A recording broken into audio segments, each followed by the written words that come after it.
tool to use to promote your business? How do you say no without losing any customers? And how do you balance multiple businesses at once? Today, I am answering your questions in this Q&A episode. Welcome to Explore Your Enthusiasm, episode 276 with me, Tara Swiger. Usually I teach you one lesson for your business to help you feel less alone or make progress towards your goals, but today I'm answering your questions. So these are questions that I've gathered from the community of podcast supporters over on Patreon and in my Instagram comment section. I'm at Tara Swiger on Instagram, and if you want to ask me questions and vote on what gets on the podcast, you can become a patron. You can head over to the show notes to find the link to do that. The show notes are taraswiger.com/podcast 276. Also, wherever you're listening, you should be able to find that link right at the top below. So it's taraswiger.com/podcast 276. So today we are going to talk about your questions about the best tool to market your business, how to balance lots of businesses, and how to say no without burning any bridges. Now, if you want to learn how to avoid the 3 mistakes that I see most creatives making, I'm actually going to do a live workshop this week, totally free on that. You can find that link in the show notes as well, or you can go to taraswiger.com/foundations to sign up for that right away. It is happening very soon. Now, before we get into answering these questions, I just want to thank Sarah of Imagined Landscapes for supporting the show. Sarah makes the best gnome puns around. She's a Starship captain, and we helped her name some of her patterns, and they're hilarious. So if you need more gnomes in your knitting, go check out Imagined Landscapes. I'll have her link in the show notes. And I also want to thank Kim Worker, who is a longtime friend, colleague, co-worker, and fellow enthusiast. She is the most enthusiastic person I maybe have ever met in my life. So she is starting a free community that's really cool. You can find her and all of her awesomeness over at Kim. Well, I'll link it up in the show notes. I want to get it right. I think it's just kimworker.com. But you can find that link in the show notes. And also, I am one of her patrons on Patreon. She has a very cool community there. So let's get into the questions. A patron says, I would be interested in hearing ideas about how to balance multiple small businesses. I have a vintage clothing business and a bricks and mortar antique store. I have an Etsy shop selling vintage sewing patterns. She says both of these are very established but small volume. And I have a much newer fine art business making art toys, which I checked them out. They're beautiful. I also freelance as a filmmaker and event photographer, which is her main source of income. I feel like if I picked any one of these, doubled down, and really ran with it, I would get further, but I like the variety and I like having multiple sources of income. So all of them kind of poke along slowly. What are your thoughts on this? Well, my thoughts are, this is a lot of businesses. You're right. I counted 4. And I think your intuition, your gut feeling is right. The way to build fast would be to focus on one. Either fill up your calendar since you really like it, or it's your main source of income. Fill up your calendar with photography and filmmaking clients, or double down on the vintage stuff. I think an Etsy shop and the bricks and mortar place makes sense because they kind of work together. You could do both, or double down on the art toys. However, if that leads to what you don't want to do, like if that leads to you feeling bored with just one thing, then why do it? Just in the name of fast growth? Because yes, you could grow any one of these faster if you put all of your efforts behind it. That's just the way that effort and growth works. But why do you need any of them to go faster? Is there a reason you want any one in particular? Not just like the general sense of like, I want a fast growing business, but is there any one in particular you want to grow faster or be bigger? Do you need any of them to be growing any faster than they are right now? Because if not, and it's going to lead to a life you don't want, then like, why do it? So my thought is figure out which ones you like and enjoy and are profitable. And that intersection is where to spend your time and energy. Because growth is not the highest goal. Your own well-being, your enjoyment, the business doing what it needs to do in your life, that is the ultimate goal. So if you are making ends meet, or you're making what you want your businesses to make as they are now, growth isn't the goal, and fast growth definitely isn't the goal. So I want you to take a look. The fact that you asked this question makes me think that there might be something that you're dissatisfied with. So look at how they're each doing.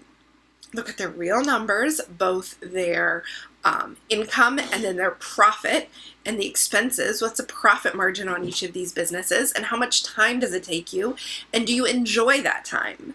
So when you look at all of that, maybe you'll see what piece of it doesn't feel good to you. And you can either let it go, you can just not focus on it. Like the things that are very established might not take that much work from you, but they might be the most profitable. So maybe you want them to grow a little bit faster, or maybe you don't enjoy them, but they're established, so you don't have to work on them. So you also need to look at what do you need your business to do financially. Once you look at the profit across all 4 of these businesses, is that meeting what you need or what you want? And if you need to change one of them or increase one of them to reach your goals or be more sustainable or be more secure, which one would you want to spend more time in? Which one would you want to spend more energy on? Which one do you like the customers with? And then the other question is, how could they work together to help you reach the goal you need to reach? So for example, I'm going to guess off the top of my head that your photography business is probably your most profitable, but also takes the most amount of time, because you're really, in photography or filmmaking, exchanging time for money.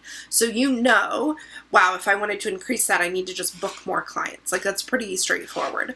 Whereas your vintage business probably has slightly higher overhead, but once it's set up, you don't have to do as much for it. So if you want to make more money, I would actually look at each of the 4 areas, ask which you enjoy doing the work on, and if you wanted to make more money from any of those shops, what would you need to do? Like, do I need to just fill up my booth more? Do I need to just list more patterns on Etsy? I say just, but obviously it's a lot of work, the buying and the photography and the listing. Maybe that has a really high profit margin. So what you want to do is you just want to spend a month finding more patterns to photograph and list and promote that. The other way to think about it is kind of what I just said as an example, is you can do phases of each of them, right? So I have phases where I record a lot of podcast episodes. I have phases where I open and close the Starship and do more promotion of the Starship. I have phases where I just deliver to the people who have already bought either essential oils or the Starship from me. I have phases, it's been a while, but I have phases where I write a book or a book proposal. And that's because I want all of those just activities in my life, not even income streams. I just like doing them. So that's one of the questions is, do you want to do it in phases, or do you like working on a little bit of everything each week? And then that's fine. If you need something to grow or expand for your own like financial needs or security, then focus on the thing that is going to get you there fastest. Okay. So I hope that helps you think about how you're dividing your time and your energy and your money, your businesses. That's kind of how I think about it, is what are you enjoying, and then focus on that. So at different parts of my business, I've enjoyed teaching about essential oils and traveling to teach about essential oils, but traveling isn't really a good fit for doing foster care. So right now I'm prioritizing taking care of the kids in my life over kind of any business growth that revolves around travel. And instead, I'm focused on business growth in other areas. But for 3 months this summer and about 2 months over last winter, I didn't prioritize any growth at all. I prioritized just settling down my family and getting my family settled in to its new configuration. And so it's hard though, because you want to like have growth all the time and see progress all the time, but knowing what is a good fit for what you're doing right now and what feels good to do right now helps you like your business as you're doing it. So the next question comes from Christina, a patron. She asks, how do I say no to a potential or current client without being mean or burning bridges? Do I always need to give a reason or excuse? Now, the first thought, and I actually responded to Christina on Patreon with this, so she was able to get an answer right away and she didn't have to wait for this podcast episode. But I have a whole series of articles and podcast episodes about how to say no.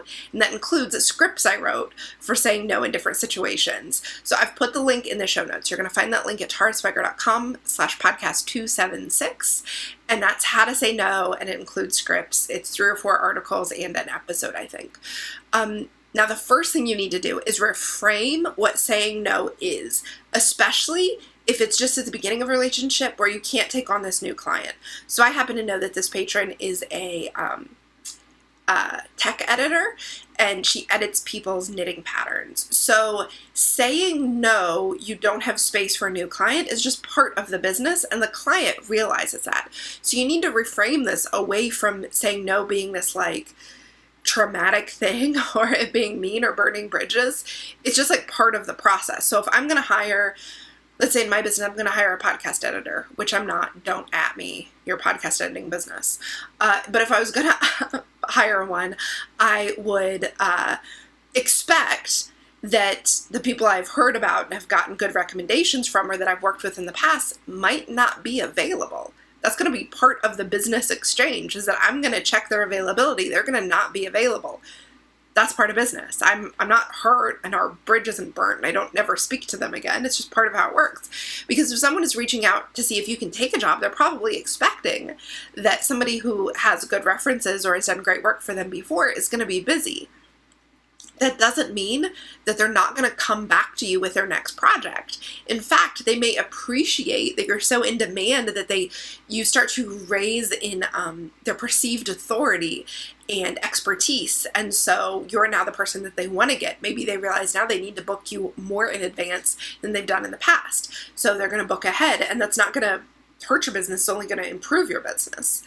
Now, if it's slightly different if you're trying to say no to somebody who's already a client or customer. So if you are in the position of saying, I can't also do X, that is outside the purview of our agreement. Or if you have to say I don't want to work with you any longer, which I've had to do in the past. It's not fun. It's not easy to say, we need to stop working together. What I say in those situations where it's just kind of two extremes, right? One is that you're not even working together yet and you have to say, no, I can't take you on. At the far other end of the timeline spectrum is we've worked together and I don't want to work with you anymore. And for that, you want to go with you don't seem to be happy in this relationship and I want to find someone who's a better fit for you. I want you to find someone who's a better fit for you because you deserve to have someone who can serve you better. So we won't continue to work together. It's usually how I frame that. And it might be because that person is just a horrible person to work with. Or it might be that you're just moving to work with slightly different clients. There's a whole bunch of reasons that might happen. I just like to say, let's find somebody who's a better fit for you. It's going to serve you better. Now, in between there is a bunch of requests that you just can't say yes to.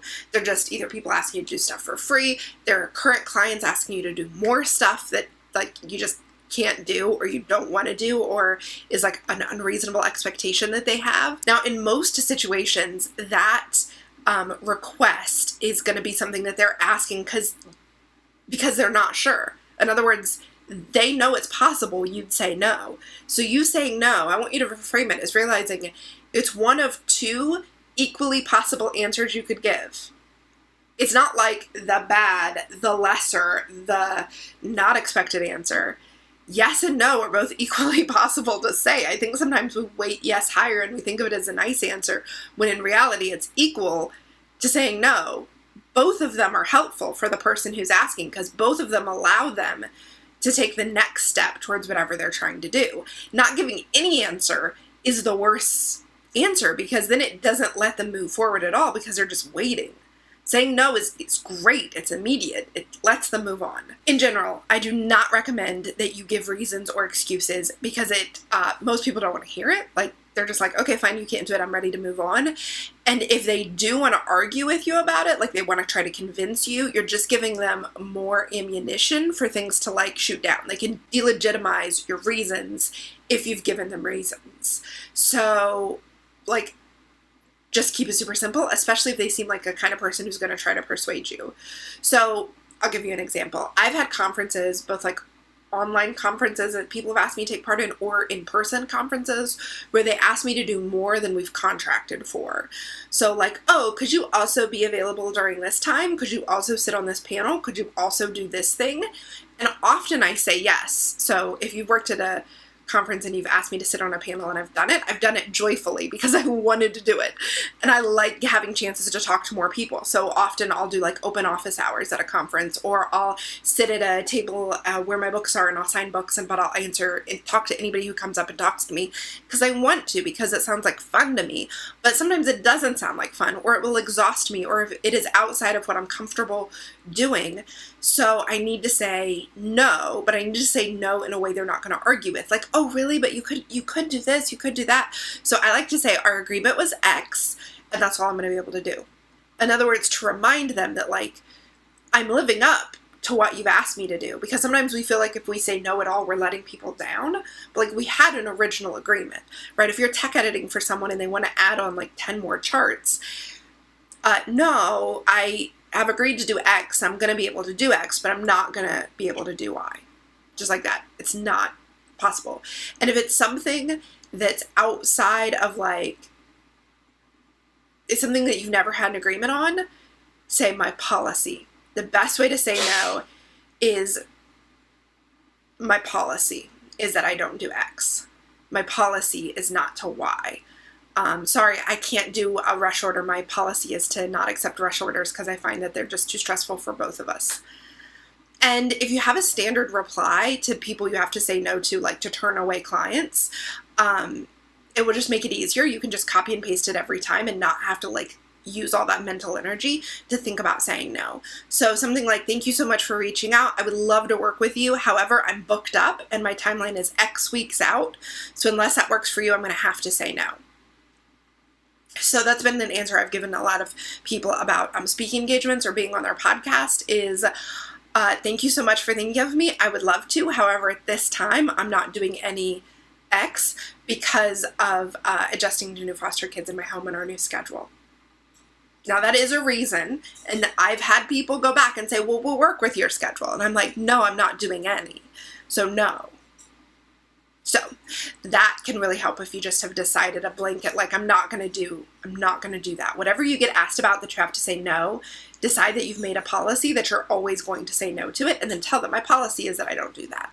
People understand that. They're like, oh, your policy, you're very official. It also increases authority in their eyes. Now, I hope that I answered that question. I've given you confidence to say no. Again, you can check out the link in the show notes to more that I've said about saying no, because there's so many different times you need to say no to people.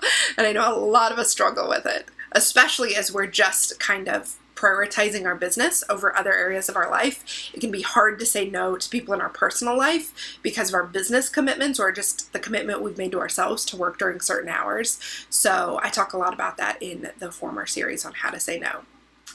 Now, this last question is quite a doozy. So before I answer it, I want to say thank you to Brenda, who makes absolutely gorgeous knitting patterns. You can find a link to her Ravelry shop in the show notes. She actually just did a great article on her website about what it was like to get a whole new website and like the reality of it and what she learned in the process. So I've linked that up in the show notes. And I also want to say thank you to Erin for supporting the podcast. She designs beautiful shawls.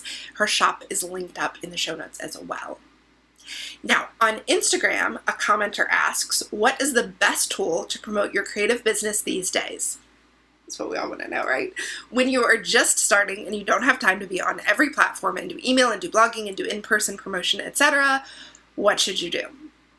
Now, I have an answer for this. I thought maybe I don't have an answer for that, but I realized I've had the same answer since I wrote my book, Market Yourself, 5 years ago, and I have seen new data all along, these past 5 years I've been giving this answer, that show this is still the right answer. Email.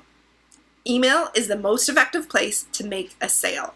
Whether it is a one-on-one email with somebody who asks you a question and you continue it into a conversation, you make a sale that way, or you have them on your email list and you send them regular updates. So if you want to increase sale and you want to actually reach the people and have them see it without the algorithm like messing it up, email is the answer. Email reaches those who've said they want to hear from you, and people take action from emails.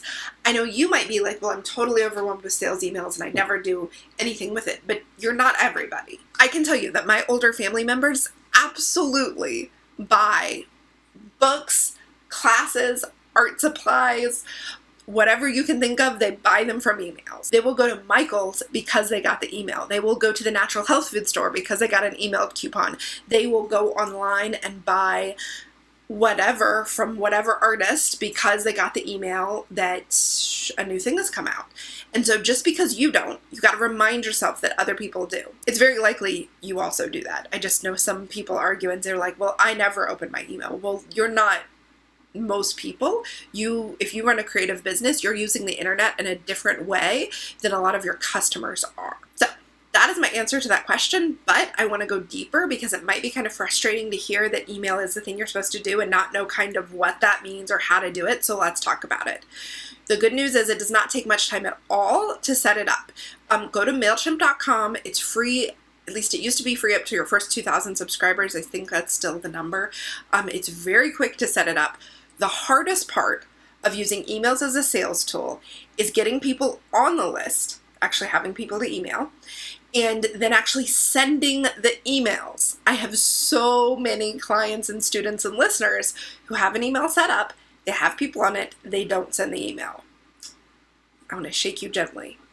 But once you've decided what you regularly want to send, it actually doesn't take that much time to put together each month. So one of the hardest parts is knowing what to send, but once you decide on that, you just do it. It's just like another thing, like once you have the habit down of whatever habit you have, right? Getting your kids out the door on time, or getting dinner made each night, or whatever it is you do regularly in your life, waking up and brushing your teeth and making a cup of coffee. Once you know what the steps are, it's easier to do it. When you're new someplace, when you move to a new town, when you have new kids, when you have a new coffee maker, it's hard because you have to figure out what the steps are. But once you know what the steps are that you're going to put in your email, it's pretty straightforward to do it. If your emails are taking you a really long time because you've made your emails very complex, then you need to simplify it. You need to simplify it down to whatever you can consistently do. Now that can be as simple as you can hook MailChimp up to Etsy and it will populate an email with your 5 most recent products, or it will populate an email with 5 things in a specific category you set. There are so many ways you can set that up to populate an email and then just send it. So if you want more on this, we go into this in all kinds of detail in the class Elevate Your Business, which is part of the Starship program. So I talk a lot about emails and the technical side. My friend Jolie teaches the technical side about how to actually set it up. So it can be very straightforward what you send. Once you decide on that, it'll be simple. So you can hook it up in an afternoon, decide what you're going to send over the course of a week of taking notes and thinking about it, paying attention to what you like. And then every email software generates a form that you can either link or embed. So the where do these people come from, how do they get on your list question is simple. They're going to come from where you already are. You're going to move all the people from everywhere else in your business onto your email list because that's the one way you're sure to be able to get a hold of them. So put the form on your site, then link to it in your Etsy profile, or even better, in your Etsy thank you messages. Thank you so much for your order. Your order will ship in 5 to 7 business days using this. To get shop updates and occasional coupons, sign up here, and then you link to the form. You don't have to build a web page that has the form. It will just be there. So for example, if right now you go to tarswiger.com/foundations, you will see a form for the workshop I'm teaching this week that was just made by my email software. That's not a page that I made on my website, probably. Also link to it on your Facebook and in your Instagram profile. Every time you send an email, this is the easiest way to get new email subscribers, is every time your email is scheduled to send, you've decided to send an email, whether it's each week or each month, before you send it, go on to anywhere you are online, wherever you already have connections, and tell them what will be in the email. Don't give them what's in the email. Tell them this week's email, I'm going to be sending out my 5 newest skeins of yarn. In this week's email, I'm going to be telling you the 3 artists that have inspired my newest design, whatever. Tell them what will be in it and then share the link to sign up. To get this, sign up here.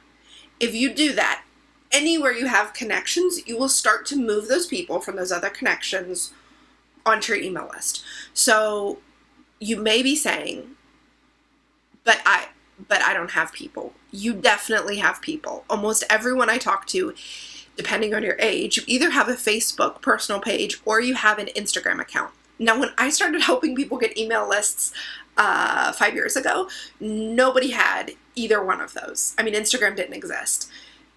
Not everybody had a Facebook page. So like they didn't literally have any digital footprint, but I bet you do. And you're saying, but that's just my personal Facebook page. That's not my business. You may think that your family and high school friends don't want to get your emails because they're not interested in what it is you sell, but link it up anyhow, because you may be surprised. They may be super into what you're selling. A friend you had from 3rd grade might love to buy what you're selling, or they may have a sister or a cousin or an employee or a fellow member of their church who is super interested. My husband's uncle, who we only see a couple times a year, regularly shares my podcast episodes or my email list sign up or my website, and I am surprised by how many of the people he's friends with are really into what I'm doing. So they sign up to my email list. They listen to my podcast. If you came here because of Uncle Kenny, hello and welcome. And that, like, I would have never thought that that was a way to meet, like, to more people find my work, but it is. But people won't do it if you don't give them the opportunity to do it. So if you have a personal Facebook page and you're sending an email once a month, say, hey, I'm sending this to the people who are interested in thing you sell. Right? Not interested in you, not interested in your business, but are interested in the thing you sell. Sign up here to get it tomorrow. Put the sign up link. And if you're not into it, please share it with those who might be, or share it on your page. It would really help me, and I would appreciate it. That's it. That's how you will get people. And by people, I mean like 10 people. I don't mean thousands. You don't need thousands to have a super amazing business. You need some. You need some who then you make super, super happy, and they're so happy with what they've bought from you that then they share it with their friends. So you may be thinking, Tara, I asked you to tell me one place to be because I'm very busy, and you've told me apparently to do email, but then to also be everywhere to get people on the list. But the truth is, you do need to be somewhere else. There is no business tool that is like the one thing you need to do, right? There is no one thing, because you need to be somewhere other than just in your shop and in your emails, because how else are people ever going to find out about you? So you have to go somewhere and meet new people. Now for you, it may be going someplace in the real world and having a booth at your local farmer's market. For example, one of my Starship captains absolutely crushes her local market. She has doubled her sales since starting to work with me. Or it may be a Facebook group with local moms where you say, hey guys, you don't have to link to your shop. You can link to your email list. If you guys want to learn more about handmade ceramics, I'm sending out my email tomorrow. You can sign up here. If you have a friend who's interested in knitting, I send an email about knitting patterns. You can sign up here. Or it could be talking to your local yarn shop about carrying your work. Maybe you don't want to sell your work in the meat space, and you don't want to have to do a bunch of social media marketing. So get your stuff in shops. Now you're still going to have to create a brand through social media and emails in order for a shop to want to carry you. But first you got to go to the shop and talk to them. Your work and you have to show up somewhere where people can encounter it. And when they do, that's when you invite them to sign up for emails, because that's going to be the most effective way to make sales. Is for them to be able to buy your thing right then. And if they're not going to buy right then, or they want to buy again in the future, maybe get a coupon code when they sign up, invite them to sign up right then. So I hope that answers your question. You do not have to be everywhere, and you don't have to do everything, and you don't have to write blog posts or have a podcast, but you do need an email that invites people to purchase from you right then. If you want to learn more about how emails fit in with everything else that you're doing, and you want to get that tech tutorial about how to actually set up your email list, how to send emails, and if you want to focus only on what matters, like if what I said here spoke to you because you're like, yes, just tell me what matters, I'm going to talk more about only what matters in a workshop that's totally free tomorrow. You go sign up at taraswiger.com/foundations. If you're listening to this in the future, hello future you. It's lovely to be coming to you from 2019. You can still go to taraswiger.com/foundations and you will find something there for you. Now, before I go, I want to thank more podcast supporters. Marion Weber of MWS Designs makes beautiful note cards and greeting cards. And the artist, Rowena Roberts, who I've worked with in several businesses, both in the Starship and with her essential oil business. She is an artist that makes beautiful paper cutting that blows my mind. I've linked up to her Instagram so you can see more. Thank you, Marion and Rowena, for being podcast supporters. I love you both. Thank you, listener, so much for listening. Thank you for leaving a review on iTunes. Thank you for liking this on YouTube right below. And thank you for subscribing wherever you listen. And if you want to get more goodness, including a free workshop, go to taraswiger.com/foundations.